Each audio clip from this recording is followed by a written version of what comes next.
Sea Sunday, with the Gospel reading on the death of John the Baptist.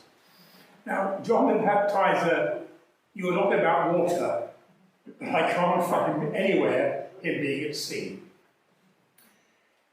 But Sea Sunday is important, as internationally it's been set aside as a time to remember and give thanks for seafarers, 1.5 million of them, who are responsible for transporting over 80% of international trade.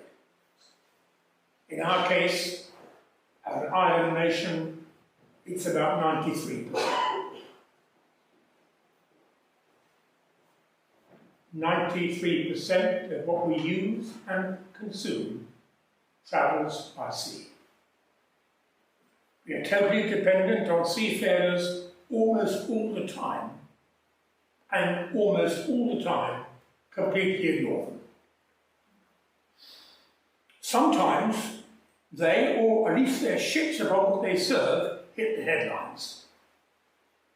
The Evergreen, which got stuck in the Suez Canal, actually on 29th of March emerged from the canal this week. She is, as of checking yesterday, at anchor at Portside. She carried over 20,000 containers. And that doesn't mean an awful lot. I think you see them on the road. And you put 20,000 containers on their trucks on the road, leaving a bit of space between the trucks as you have to, you end up with a sea of containers over 20 miles long. The boat would have reached Rotterdam, unloaded part of them, and unloaded the rest in Felixstowe. But she didn't, so we are short, or were short, of garden furniture and actually garden gnomes. But there were apparently 3 containers of garden gnomes. I'm not a buyer, I wouldn't know. The sea covers 71% of the Earth's surface. It's a pretty big parish. And the mission to seafarers work on 200 ports throughout the world. They meet the needs of seafarers of all nations, nationalities, and beliefs. And it's got very difficult for them. COVID's been tough for us, but for them, it's been nearly impossible. People on 6 months contracts, over a year later, haven't been able to leave their ship, because in some ports, they're not allowed to land. They haven't been able to make touch with their families. Those having emergency stuff happening at home couldn't cope, couldn't get in touch. And with remarkable rapidity, the mission to seafarers went into action, and by 20th of April last year, she launched a digital chaplaincy service called Chat to a Chaplain. It's operated 24 hours a day, 7 days a week since then. It provides a chat function in many languages, operated by the Mission to Seafarers and the International Christian Maritime Association, offering pastoral counselling, advice, and referrals to family networks in the Philippines and India. It provides spiritual services and where possible, referral to port teams where they can get to the ship. In some cases they can't.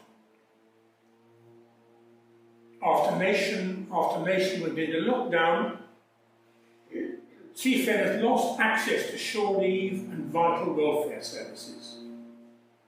But chaplains still managed to get access to about 40% of traditional ship visiting, but limited, of course, to basically conversations on gangways.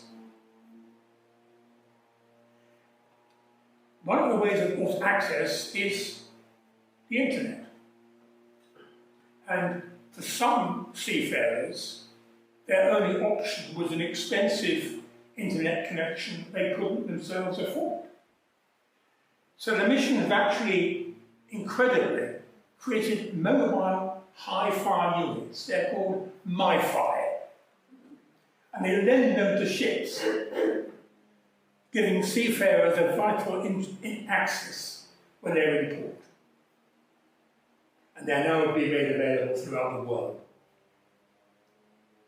Now, inevitably, most shipping companies are honest, responsible employers, but sadly in the current climate, more and more are simply abandoning their ships, with the crews left on board, sometimes even without food and water.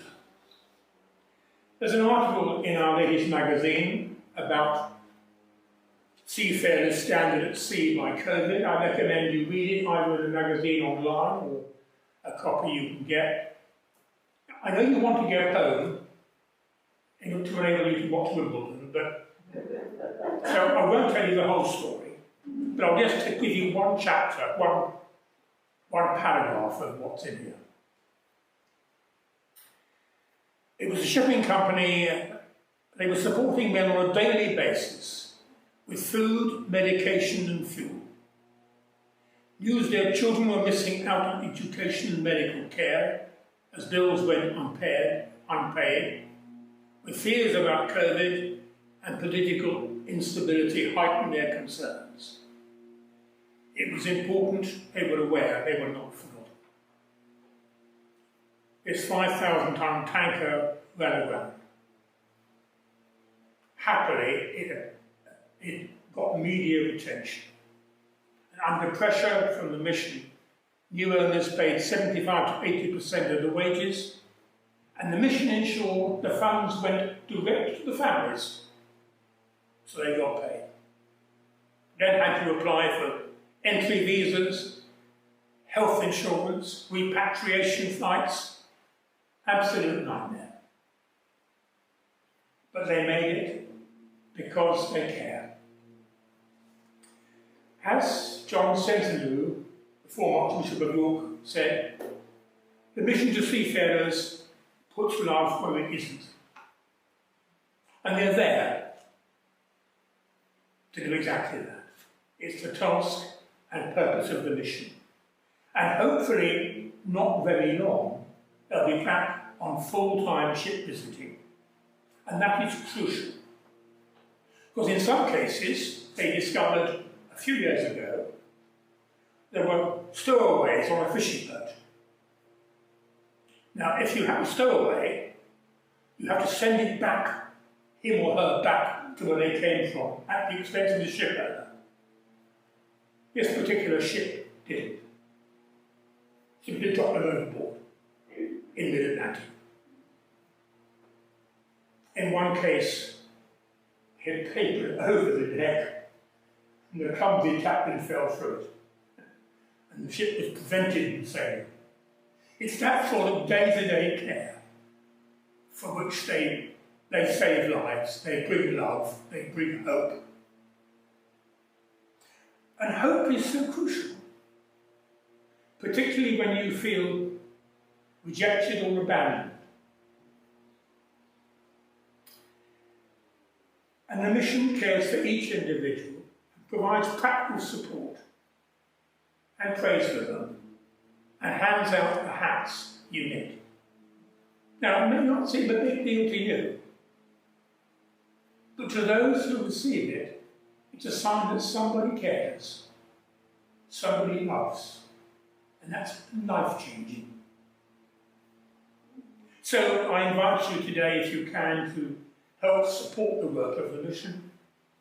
Letty's got a stunning card reader, but there's cash. There's also a link on our newsletter. You can just press and donate some money, because these people shouldn't be forgotten. Without them, our way of life simply wouldn't happen.